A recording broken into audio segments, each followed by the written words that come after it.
5월 첫 주일입니다. 혼란과 어지러움은 아직도 계속되고 있지만은 계절은 변함없이 아름다운 모습으로 우리 곁에 와 있습니다.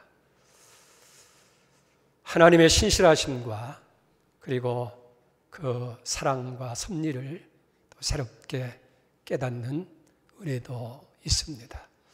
여러분, 이 풍성한 계절에 하나님의 은혜와 축복이 여러분의 삶에 넘치는 5월이 되시기를 주의 이름으로 축복합니다. 이런 말이 있죠. 농사 중에 제일 어려운 농사가 자녀 농사다.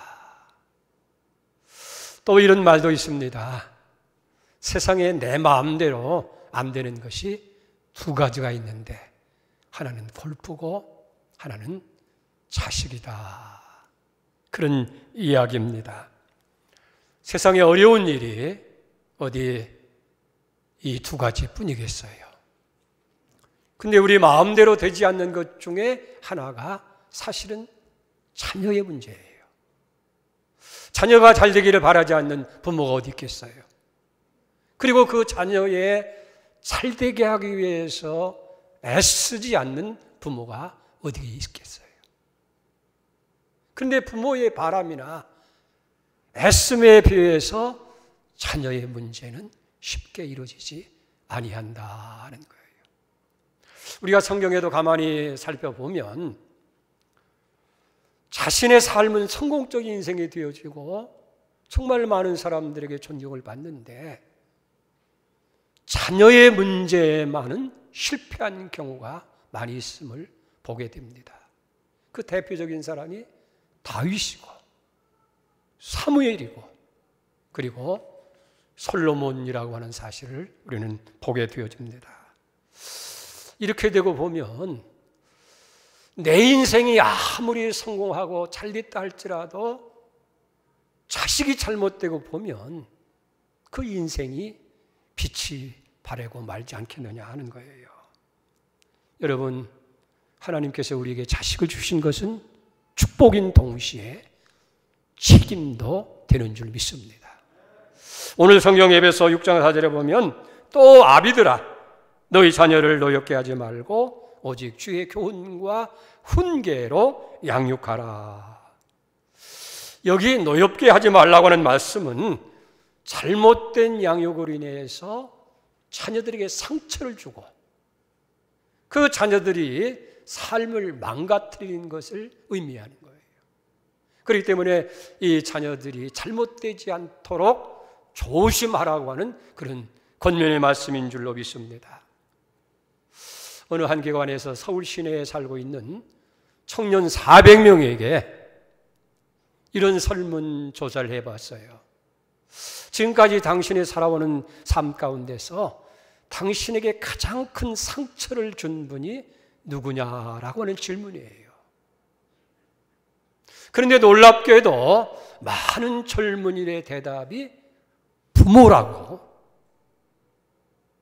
응답자의 39.2%가 부모가 가장 큰 상처를 주었다는 얘기예요. 이런 통계를 들으면서 부모된 입장에서는 억장이 무너지죠. 안타까운 일이지만은 그러나 사실은 어찌 보면 우리 자녀들에게 가장 큰 상처를 주고 있는 것이 부모가 아니냐 하는 얘기예요. 우리는 이런 것을 보면서 자녀를 양육한다고 하는 무거운 책임감과 그리고 동시에 이것이 얼마나 어려운 일인가 하는 것을 우리가 새롭게 깨닫게 되기도 합니다. 정말 자녀를 양육한다고 하는 건 쉬운 일이 아니에요. 마음대로 되지 않아요. 여러분, 그렇기 때문에 내가 아무리 열심히 애를 쓴다 할지라도 내 마음대로 되지 않는 것, 우리 어떻게 하겠어요? 하나님의 방법, 하나님의 뜻대로 자녀들을 양육해야 되어질 줄 믿습니다. 그러기 위해서 우리 부모들은 우리에게 있는 자녀와 그 부모의 위치에 대해서, 관계에 대해서 먼저 바르게 정립할 필요가 있어요. 우리 인생에 있어서 부모는 자식에게 있어서 청지기와 같다 하는 거예요. 여러분, 내가 난 자식이라 해서 내 것이 아니에요. 내 마음대로 할 수 있는 소유물이 아니고 우리는 하나님께로부터 위탁받은 관리해 주는 청지기라고 하는 얘기예요. 청지기의 사명은 뭡니까? 맡긴 분의 그 뜻과 목적대로 그것을 잘 관리하는 것. 그게 청지기예요. 그렇기 때문에 언제나 우리 자녀들을 대할 때 나는 이 자녀에 대한 청지기다. 여러분, 오늘 어린이 주일을 맞이하면서 하나님 앞에서 우리 부모의 자세를 바로 하면서 우리 성경이 제시하시는 자녀 양육의 세 가지 원리를 함께 나누면서 우리의 다짐을 새롭게 하기를 원합니다. 첫째는 주의 교훈과 훈계로 양육하라. 우리 에베소 6장 4절을 다시 봅시다. 아비들아 너희 자녀를 노엽게 하지 말고 오직 주의 교훈과 훈계로 양육하라. 한마디로 얘기해서 하나님 말씀대로 양육하라는 거예요. 여기 주님의 교훈과 훈계로 양육하라고 하는 이 말이 헬라 원어에 보면 그 단어의 뜻이 교훈이라고 하는 것은 책벌을 의미하고 훈계라고 하는 것은 충고를 의미한다라고 그렇게 해석할 수가 있게 됩니다. 근데 우리 자녀들을 양육할 때 제일 어려운 문제 중에 하나가 뭐냐면 일관성이에요. 균형이에요. 이 자녀에게 정말 일관성 있게 균형 있게 자녀를 양육하는 것이 제일 어렵다는 거예요.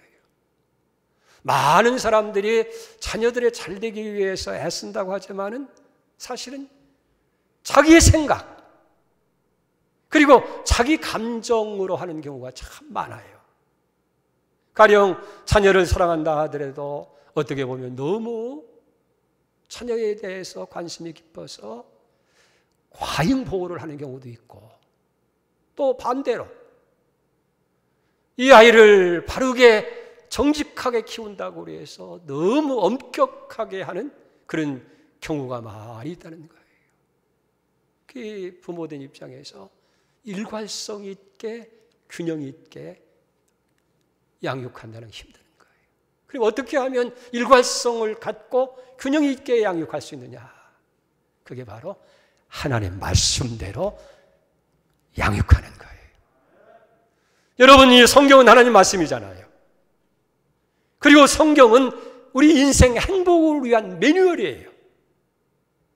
우리 공장에서 무슨 약품이나 가전제품을 출시하게 되어질 때에 그 제품만 내놓는 것이 아니라 반드시 첨부하는 게 있어요. 그게 뭐냐면 제품 사용 설명서입니다.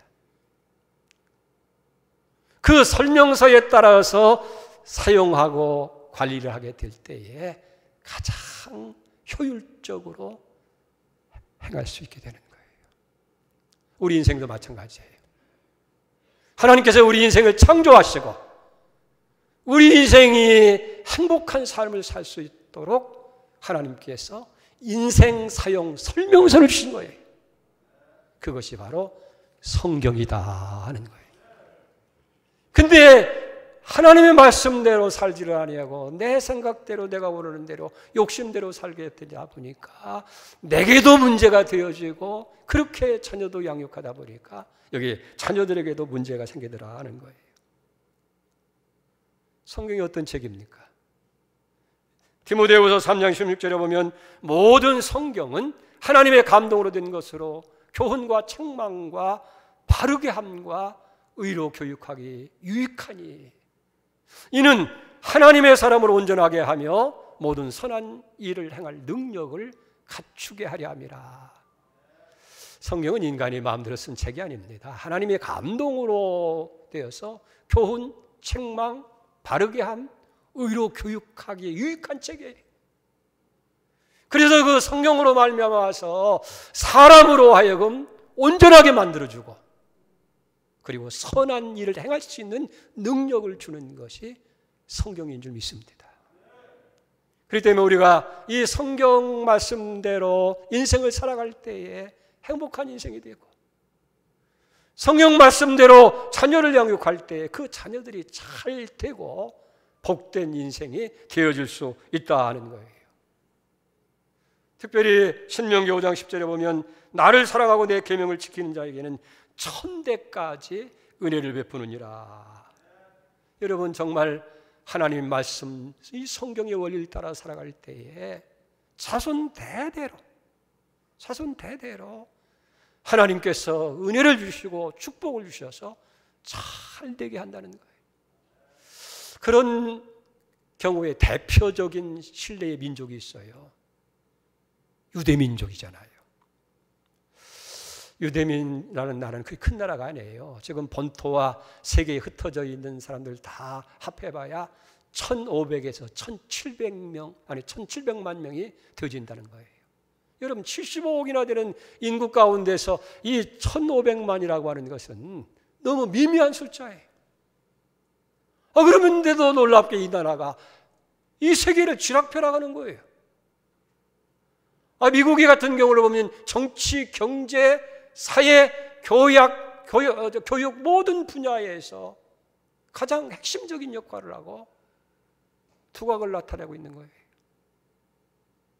세계 가장 권위 있는 상이 뭐예요? 노벨상 아니에요. 근데 해마다 노벨상 대상자 가운데 유대인이 빠지는 경우가 없어. 아니, 그러면 그 민족이 특별히 머리가 좋고 특별한 DNA를 타고난 민족인가? 여러분, 그렇지 않아요. 그러면 어떻게 그렇게 우수한 민족이 될 수 있느냐? 그게 바로 교육으로 되었다는 거예요.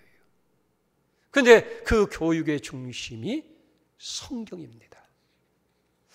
우리 특히 신명기 6장에 보면 이스라엘이라는 나라에 교육 핵심 원리가 있어요. 그걸 히브리 말로 쉐마라고 하는데, 신명기 6장 5절에 이렇게 말씀합니다.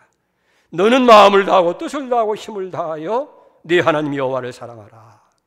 오늘 내가 내게 명하는 이 말씀을 너는 마음에 새기고 네 자녀에게 부지런히 가르치며 집에 앉을 때든지 길을 갈 때든지 누워 있을 때든지 일어날 때든지 이 말씀을 강론할 것이며, 또 너는 그것을 내 손목에 매어 기호로 삼고 네 미간에 붙여 표를 삼고 내 집 문설주와 바깥문에 기록할지니라.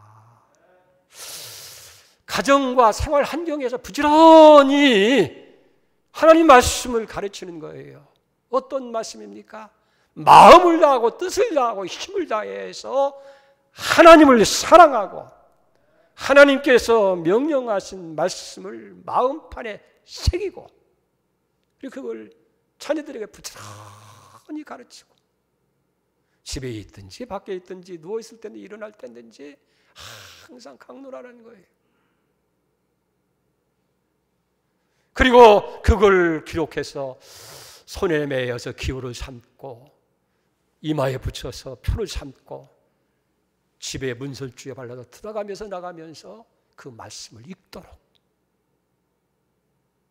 그러니까 그들의 삶의 핵심은 뭐냐면 마음을 다하고 뜻을 다해서 하나님 사랑하는 거예요. 하나님 말씀을 지키는 거예요. 여러분, 잠언 1장 7절도 보면 하나님을 경외하는 것이 지식의 근본이라고 얘기를 하고, 시편 1편 말씀도 보면 복 있는 사람은 악인의 길을 따라하지 아니하고 죄인의 길에 서지 아니하고 오만한 자에 앉지 아니하고 오직 여호와의 율법을 즐거워하여 그 율법을 주야로 묵상하는 자다. 그렇게 말씀하고 있습니다. 이렇게 하나님 말씀으로 살아가니까 그 백성을 축복해 주어서 세계의 가장 복되고 뛰어난 민족으로 축복하신 줄 믿습니다.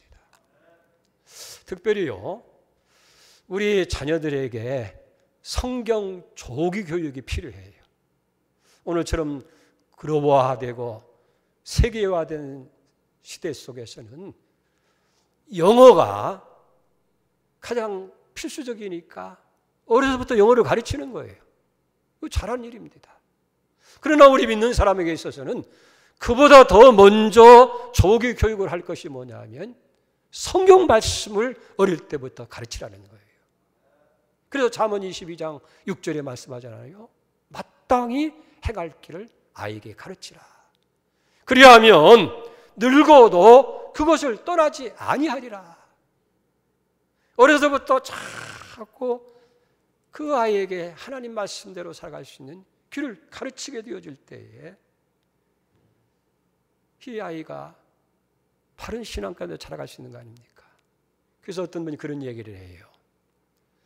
재산을 물려주는 것은 조금 물려주는 것이고 지식을 물려주는 것은 많은 것을 물려주는 것이고 신앙을 물려주는 것은 전부를 물려주는 것과 같다라고 얘기합니다. 사랑하는 여러분, 물질이 전부가 아니고 지식이 전부가 아니고 오직 하나님의 말씀대로 살아가도록 만드는 것이 그 안에 모든 복이 다 있기 때문에 우리가 주의 교훈과 훈계로 자녀들을 양육해야 될 줄 믿습니다. 그 은혜가 있기를 축복합니다. 두 번째는 부모가 먼저 본을 보여야 되는 거예요. 어찌 보면 부모는 이 자녀들에게 있어서 첫 번째 모델이 되는 거예요. 그렇기 때문에 우리의 부모는 할 수 있는 대로 성실한 모습을, 아름다운 신앙의 모습을 본으로 보여줘야 되는 거예요. 우리가 잊어버리고 있는 사실 하나가 있어요.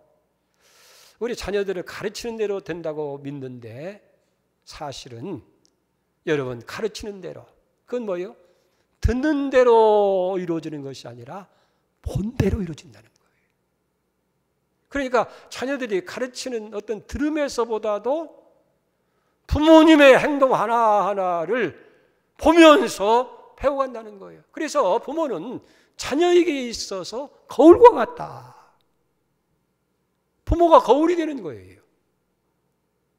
그렇기 때문에 우리는 이 자녀들에게 나도 모르게 부정적이고 잘못된 것을 보여주지 않도록 조심해야 되고, 할 수 있는 대로 긍정적이고 신앙적인 모습을 보여주도록 그렇게 힘써야 되어질 줄로 믿습니다.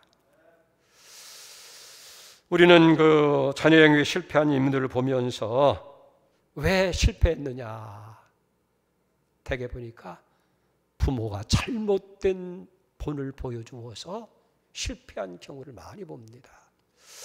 그 대표적인 사람이 솔로몬이라는 사람이에요. 여러분, 잠언서를 솔로몬이 지은 책인데 이 잠언서에 보면 내 아들아라고 하는 말이 많이 나와요. 가령 1장 8절에 보면 내 아들아 내 아비의 훈계를 들으며 내 어머니의 법을 떠나지 말라. 또 1장 10절에 보면 내 아들아 악한 자가 너를 끌지라도 따르지 말라고 그럽니다. 여기 아들아 그랬는데 어떤 아들이에요? 르호보암이라는 그런 아들입니다. 솔로몬은 르호보암을 양육하면서 참 한나라의 귀한 인재로 왕권을 책임질 수 있는 사람으로 그 아들을 양육하기를 원해서 지혜라고 하는 책을 지어서까지 그에게 가르쳤어요. 근데 놀랍게도 이 아들도 보면 솔로몬의 기대대로 된 것이 아니라 오히려 신앙적으로도 엉망이고 그의 삶이 아주 악한 모습으로 드러나는 것을 성경에서 보게 되잖아요. 역대하 12장 14절에 보면 르호보암이 악을 행하였으니 이는 그가 여호와를 구하는 마음을 굳게 하지 아니함았더라. 심지어는 이런 기록도 있어요. 역대하 11장 20절에 보니까 르호보암은 아내 18명과 첩 60명을 거느려 아들 28명과 딸 60명을 낳았으니. 그럼 누구에게서 배운 것 같아요? 이게 아버지 솔로몬에게서 배운 거예요. 그러면 솔로몬이 얘 아들아 너 아내도 많이 얻고 첩도 많이 거느리라고 그렇게 가르쳤겠어요? 아니겠죠. 근데 솔로몬이 처첩이 1,000명이나 된 거예요. 그런 모습을 보면서 자란 르호보암도 아내를 18명이나 두고 첩을 60명이나 두고 그래 보니까 아들이 28명이고 딸이 60명이나 된 거예요. 여러분 한번 생각해 보세요. 그런 많은 아내 처첩을 거느리고 그 인생이 행복했겠어요? 그 가정이 편안했겠습니까? 그 자녀들이 갈등하고 어려운 상황은 어떻게 여러분 생각되십니까? 이게 어디서 왔느냐 하면 아버지의 삶의 모습 속에서 여로보암이 보고 그대로 배운 것이다 하는 것. 이건 나는 일리지만은 우리의 부모 된 입장에서 자녀들에게 우리가 생각할 때나 생각하지 않는 상황 속에도 나도 모르게 영향력을 끼치고 있다고 하는 사실을 알아야 돼요. 자, 그리고 이 르호보암의 이스라엘 역사를 보면 재임 당시에 치명적인 과오를 저지릅니다. 어떤 일이에요? 그의 잘못된 통치로 인해서 이 유다라는 나라가 두 쪽으로 나는 거예요. 그래서 반쪽 북쪽은 이스라엘이 돼서 여로보암이라고 하는 사람이 통치하게 되고 반쪽 남은 남쪽 유다는 르호보암이 통치를 하는 거예요. 그러니까 한 사람의 잘못된 인생으로 말미암아서 한 나라가 두 쪽이 되어지고 성경 역대상 14장 30절에 보면 르호보암과 여로보암 사이에 전쟁이 끊어지지 않더라. 날마다 동족상쟁의 전쟁이 났으니 그 백성이 얼마나 피곤하고 힘들었겠느냐 하는 얘기예요. 여러분, 그렇다고 해서 부모가 완전히 된다는 얘기는 아닙니다. 세상에 완전한 부모가 어디 있겠어요? 우리가 다 부족하고 실수가 많지만은 그러나 하나님 앞에서 적어도 성실한 모습으로 살아가는 것, 신앙생활하는 모습들은 자녀들에게 보여줘야 되겠다는 거예요. 지금은 고인이 됐지만은 강영우 박사를 아시죠? 중학교 2학년 때 실명을 합니다. 실망한 나머지 제사하려고 했지만은 그것도 실패하고 그런 과정에서 하나님을 만나고 열심히 공부해서 연세대학을 졸업하고 미국으로 유학을 해서 박사학위를 받고 마침내는 미국의 교수가 돼요. 그리고 부시가 대통령이 될 때는 장애인 인권위원회의 차관복까지 되어지는 높은 직위까지 오르게 됩니다. 이 강영우 박사에게는 두 아들이 있었는데 다 훌륭하게 양육해서 그들이 성공적인 인생을 살아가도록 만듭니다.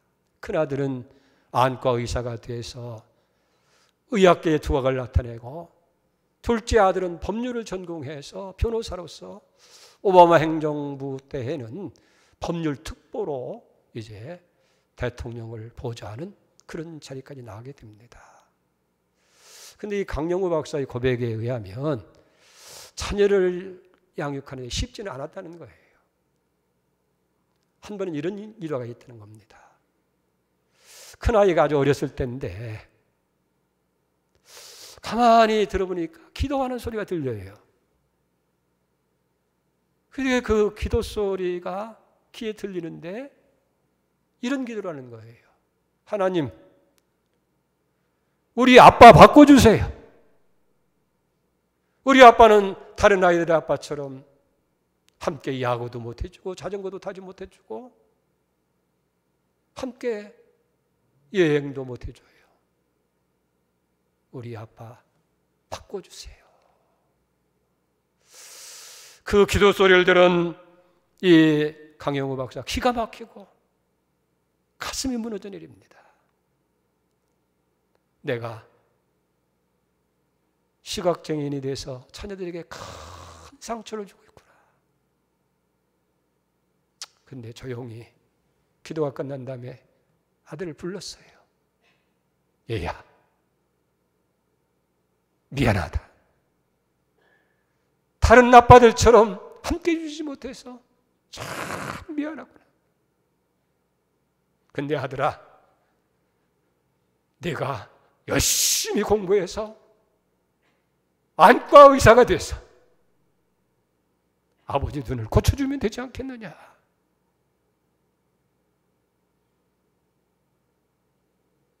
아버지의 진심이 통했든지 이 아들이 안과 의사가 되기 위해서 열심히 공부했어요. 의대를 졸업하고 의사 중에서 가장 힘들다고 하는 안과 의사가 됐어요.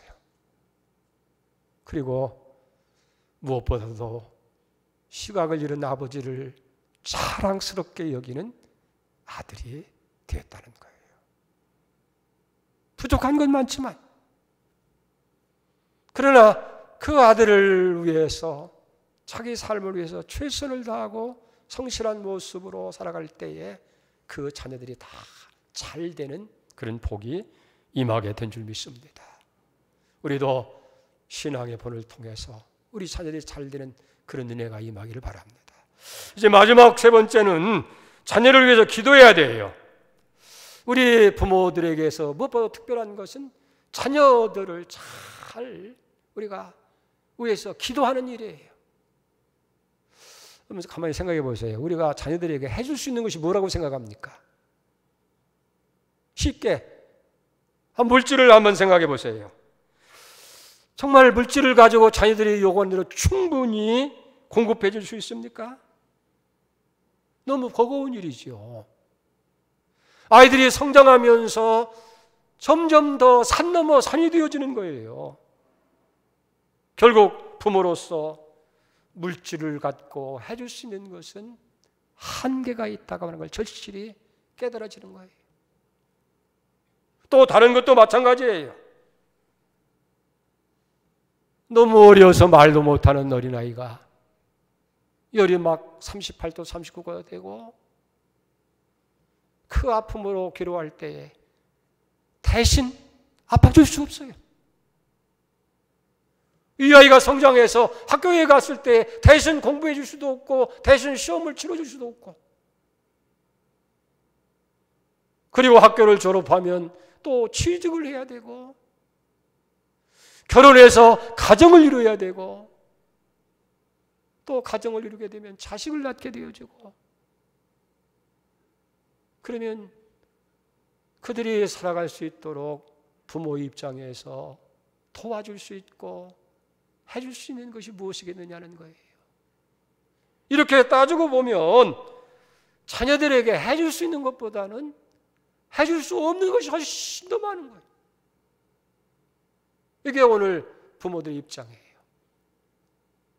그러나 우리가 마음껏 할 수 있는 게 하나 있어요.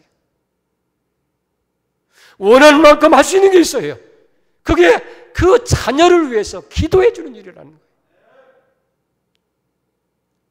전지하시고 전능하시고 후이시고 꾸짖지 않는 하나님께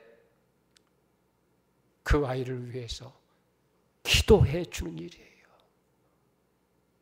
우리가 기도할 때에 하나님께서는 기도대로 이루어질 뿐만 아니라 훨씬 더 좋은 것으로 우리 자녀들을 지켜 보호해 주는 줄 믿습니다. 성경에도 기도로 키운 자녀들이 많이 등장하는 걸 보지요.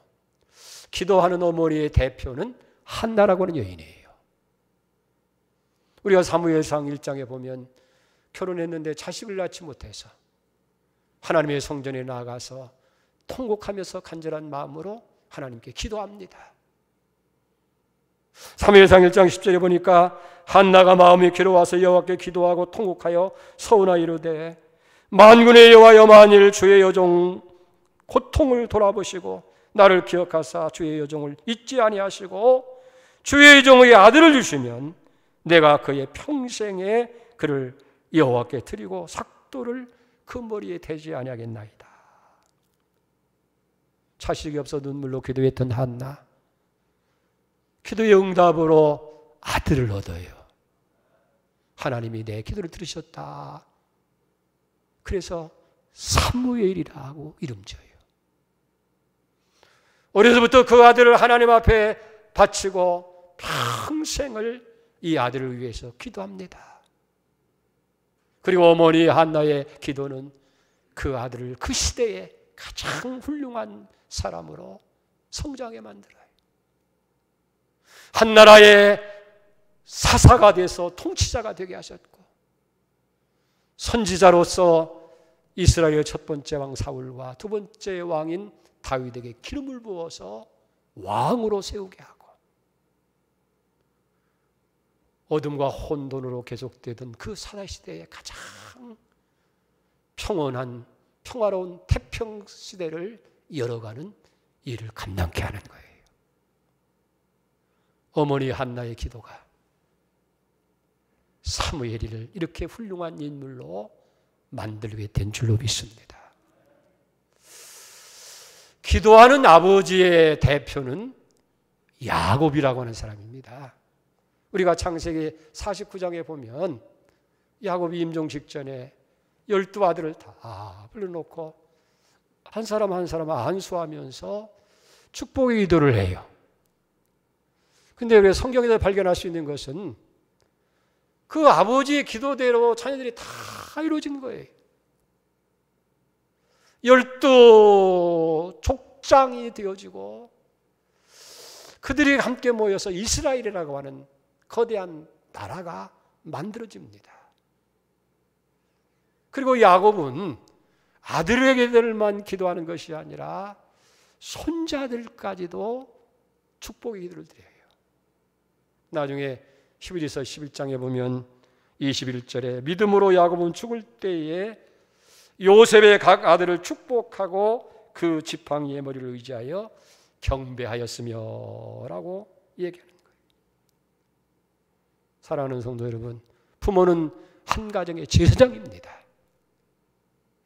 자녀들을 축복으로 양육할 수 있는 권세를 하나님께서 주신 거예요. 그래서 우리 자녀들 한 사람 한 사람에게 여러분들이 손을 얹고 마음껏 축복하고 마음껏 빌어줄 수 있는 거예요. 그럴 때 이 자녀들은 여러분들이 기도한 것보다 더 훨씬 풍성한 것으로 응답을 주시는 하나님의 은혜가 임하게 되는 줄로 믿습니다. 여러분, 이 사실을 꼭 믿으시고 지금부터라도 자녀를 위해서 기도하는 부모가 되시기를 축복합니다.